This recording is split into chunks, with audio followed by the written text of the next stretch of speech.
dalam Matius 20 ayat 29 sampai 34. Dan ketika Yesus dan murid-muridnya keluar daripada Yeriko, orang banyak berbondong-bondong mengikuti dia. Ada 2 orang buta yang duduk di pinggir jalan mendengar bahwa Yesus lewat, lalu mereka berseru-seru, "Tuhan, Anak Daud, kasihanilah kami." Tetapi orang banyak itu menegur mereka supaya mereka diam.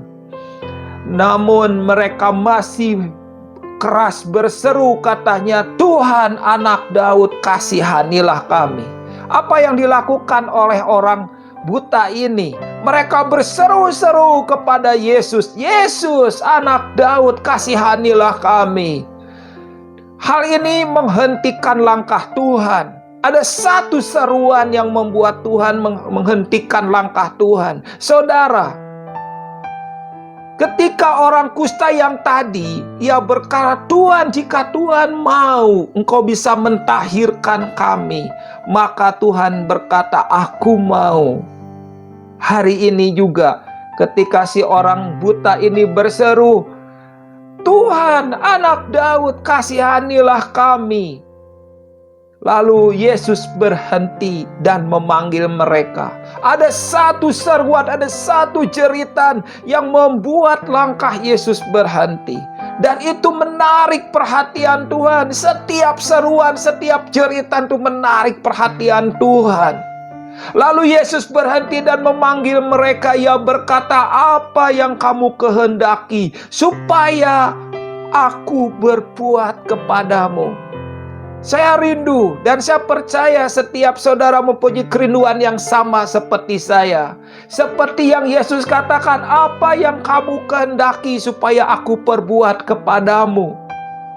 Pertanyaan Yesus ini ditujukan kepada saudara dan kepada saya. Apa yang kamu kehendaki supaya aku berbuat bagimu?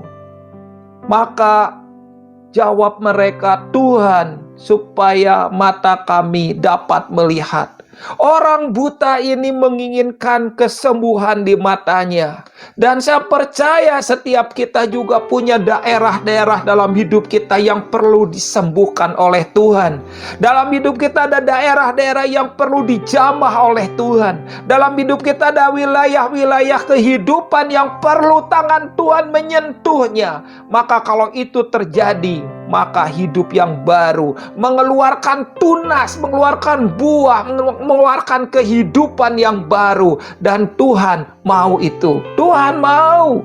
Karena itu Yesus di ayat selanjutnya dituliskan, "Maka tergeraklah hati Yesus oleh belas kasihan."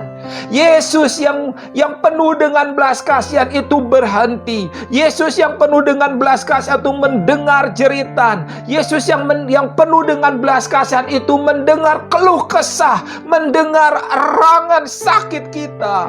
Lalu ia menjamah mata mereka, dan seketika itu juga mereka melihat dan mengikuti Yesus. Saudara, apapun kondisi kita, ketika kita berseru-seru kepada Tuhan, ketika kita berkata kepada Tuhan, maka Tuhan akan menghentikan langkahnya. Dan Tuhan menginginkan kita menghampirinya. Dan Tuhan bertanya, "Apa yang harus aku perbuat bagimu?" Maka orang buta itu, "Tuhan, aku ingin mataku melihat." Maka Yesus menjamah matanya. Ketika matanya yang buta dijamah oleh Tuhan Yesus, maka orang buta itu melihat.